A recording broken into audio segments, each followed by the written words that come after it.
Okay, let's make these do things. Let's head back to the layout view.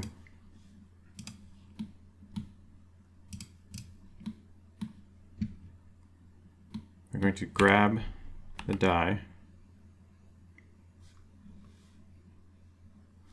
Yep, I'm still snapping. Grab the die, move it up. Let's just make it an even 10.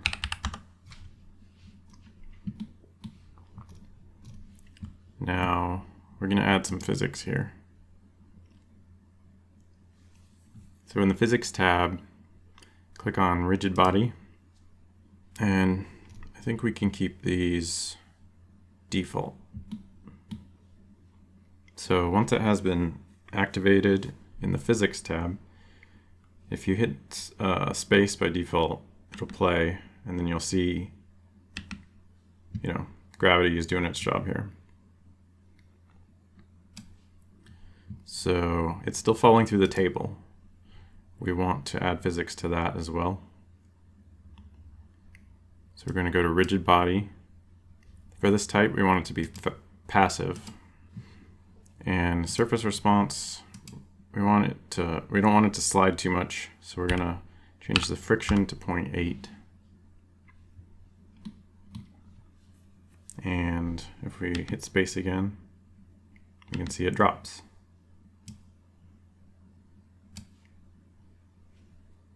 Okay, let's move over to the animation tab. Let's select the die. We're going to hit K, and this will bring up the keyframe menu we want to set for location and rotation. And we also want this to be controlled by the animation system at this point. So set a keyframe for that. All right, now let's go to frame 10. We want to grab, let's move it on Y, and let's just say 4 meters. And here we want to hit K, do another keyframe, location and rotation. And then we're going to uncheck animated and click the keyframe there. So our die will move here.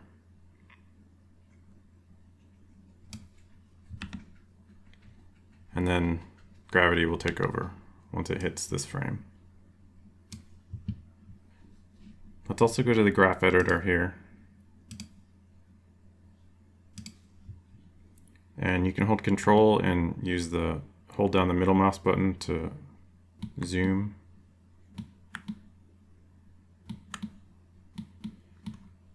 And we want it, so we don't want it to slow down before we let go of it. So grab this, hit V to change the handle type, and do vector. This doesn't really matter. You can change this if you want, but we want this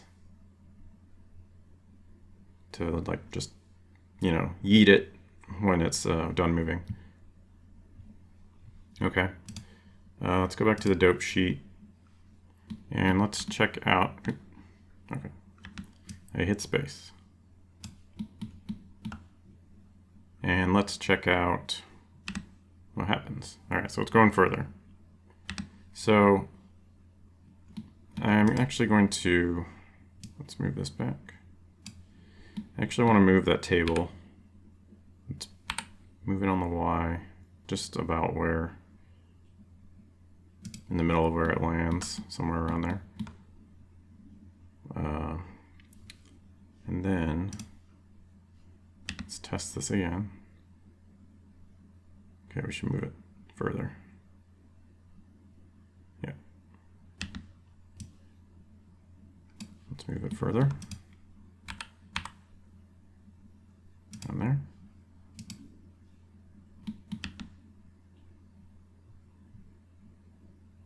That looks good.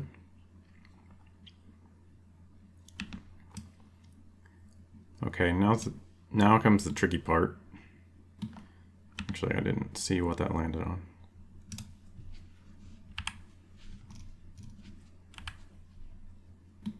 Six. So what I actually want to do here is I want it to land on the 20 or whatever icon you have. And I'm sure there's a way to make it do this reliably, but this is the way I have done it. So I've actually, I will go to frame 1 and I'll just rotate it. And then I'll insert a keyframe for location and rotation. And when we release it, it will be spinning. And it's on 1, so epic fail. But I'm just gonna keep doing that until we get what we want. And the first time I did this, it took quite a while, so this might take a minute. You can actually also change the keyframe on the frame where it's released, but I found this is easier because it doesn't have that animate frame. So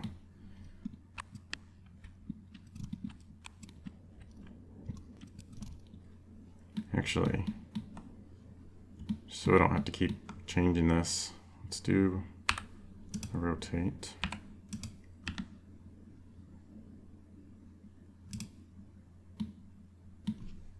And let's just zoom this in here.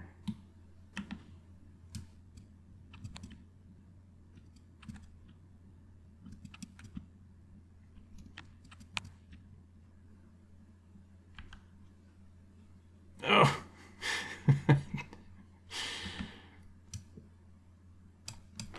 Man, the second time I did this, it took 3 tries. So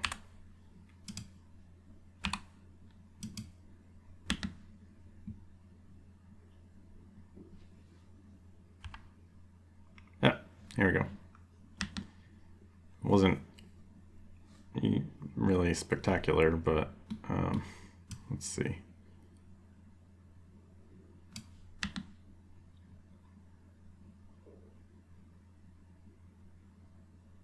Yeah, good enough. Well, actually, I don't know. I might try for another one. Actually, you know what? Let's knock this up a little bit. I don't know if that will actually affect it all that much, but it's sliding a little bit too much for me, so. Oh my god, this is lame. Oh, no. Let's try rotating from a different direction here. Oh my god. Why? Oh my god. This is the worst.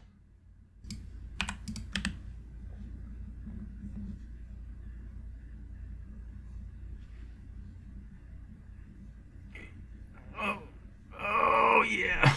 That was good. Okay.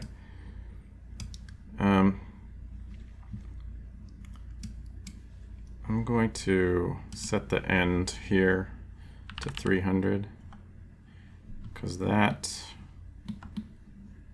took a while to roll.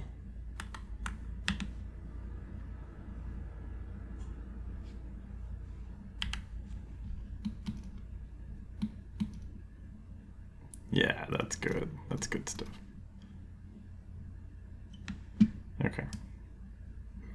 Okay, so we don't want to have to simulate that every time, obviously. So let's bake it. In order to do that, let's go to our Scene tab, Rigid Body World,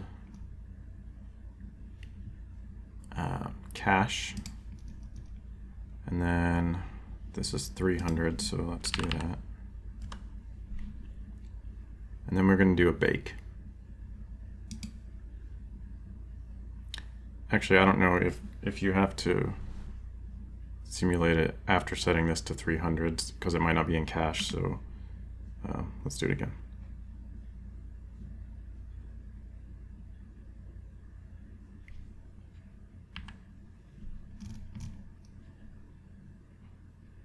Okay. Now let's do a bake. Oh my God, Franklin. Exactly 4 o'clock. My cat can tell time. It's exactly 4:01 and she wants food. So once we do that, we want to go to the die, go to Object, Rigid Body, Bake to Keyframes. And that looks good. So just hit OK there. So what that actually does is it turns our simulation into keyframes. So now we don't need to simulate it every single time we play. And it'll work a lot faster now. So let's make sure we're good.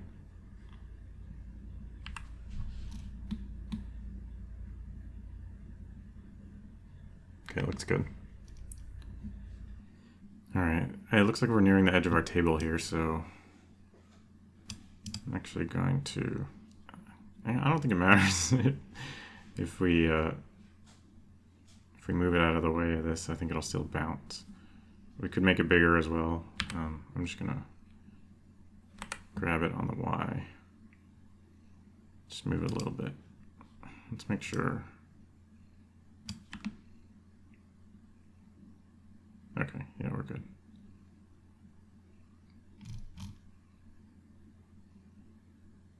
Nice.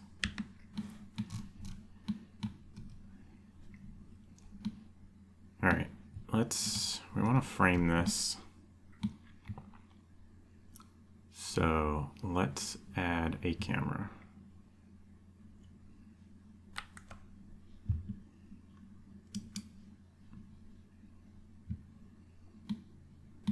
And I'm going to hit 0 on the numpad to go to the camera view. I'm going to hit this to make the camera follow what we're looking at. And I'm going to hit the die, and then hit period on the numpad.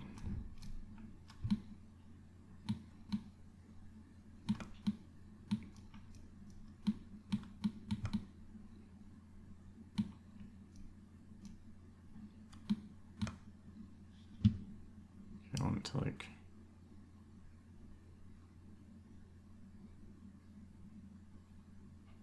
I want the icon to be facing the right direction.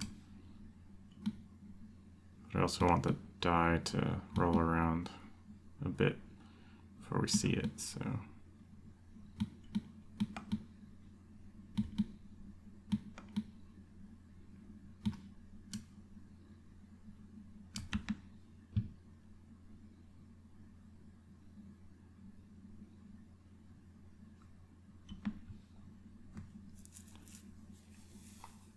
okay, I like that.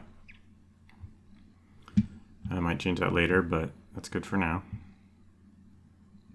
Let's move the camera into here. Okay, now obviously we have no lights. So, oops. Check this. So let's add some lights here. I'm just going to move the shift right click, move the cursor here,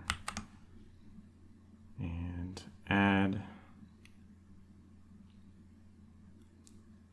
a point light. Let's just move it somewhere up there.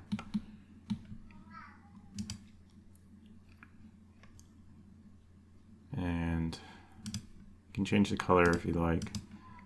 I'm going to do 3000.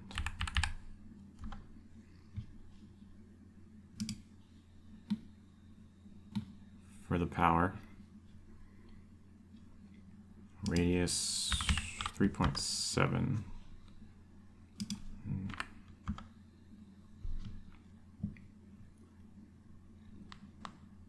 Okay, I'm going to add an area light.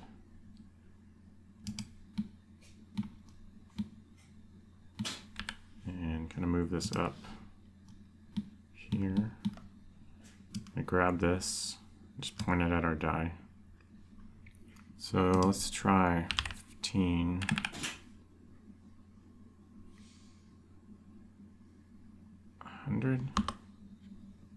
And let's do 10 meters. Soften the shadows a bit. And let's see what we're looking at here.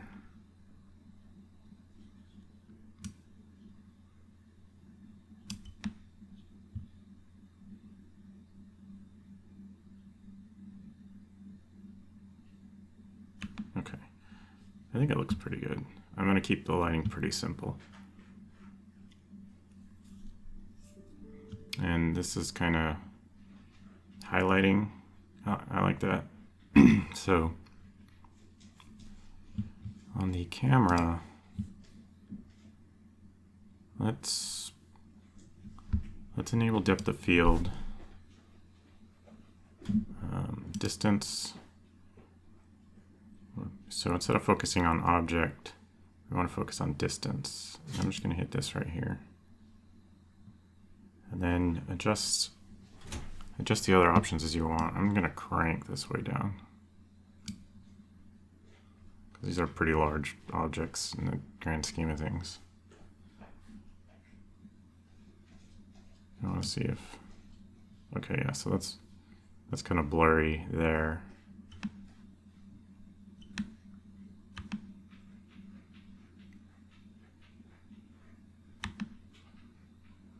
I like that. I think that's good. You can also change this ratio. If you pull it down, you know, it's got that bokeh effect.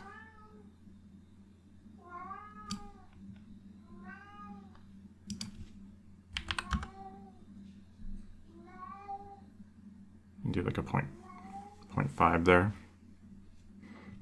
And we can hit F12 just to see what this is going to look like. There's plenty of other things you can do here to change how it looks and how you want it to look. I'm pretty happy with this. So I'm going to go to the render output, I'm sorry. And I'm going to keep it 1080p for now. I'm going to do 50%. I want to see how this looks before I do a full-on render of it. Frame rate 24. Where do we want to start? So let's start like 90. And then when it's done rolling, so like 250.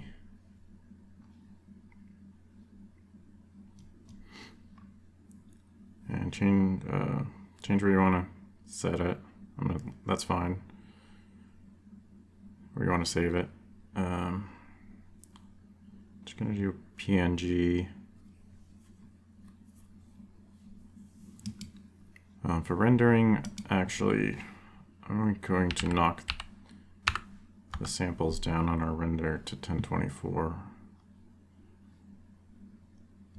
with the denoise. That usually works fine.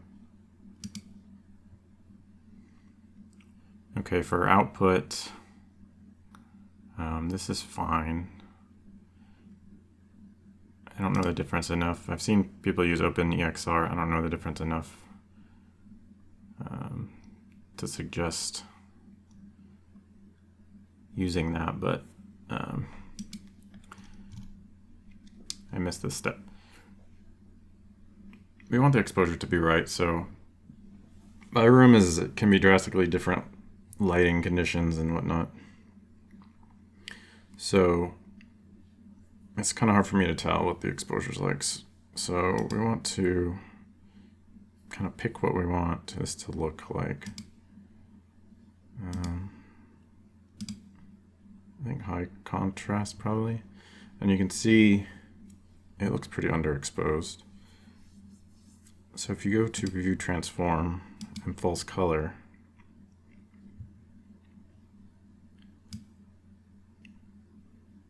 so you want to avoid the deep blues and the whites. So this is probably a bit better.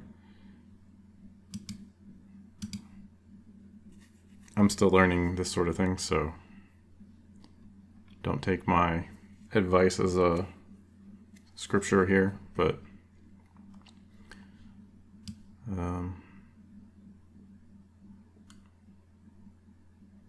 yeah, you pretty much you can use this false color to determine how you want exposure to go.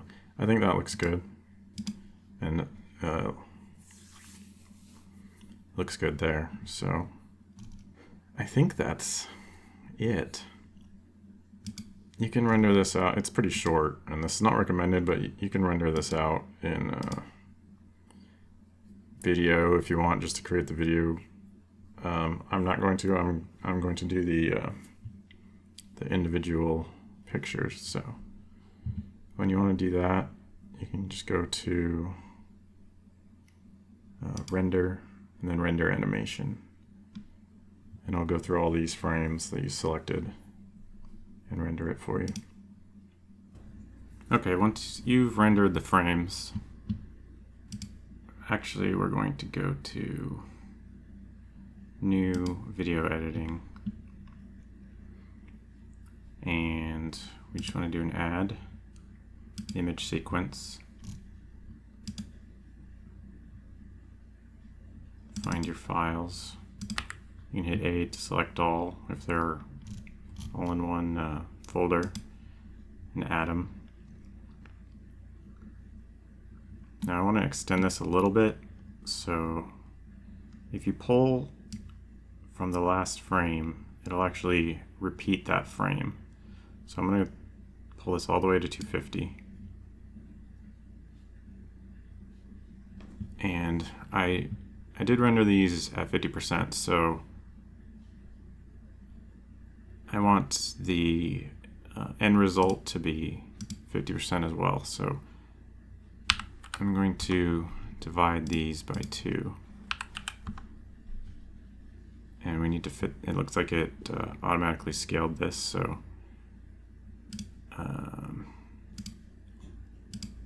we want to scale this back to 1. And it looks good. So all we really have to do now is hit render and render animation. And that should go real quick. And it'll throw that animation in that whatever folder you picked.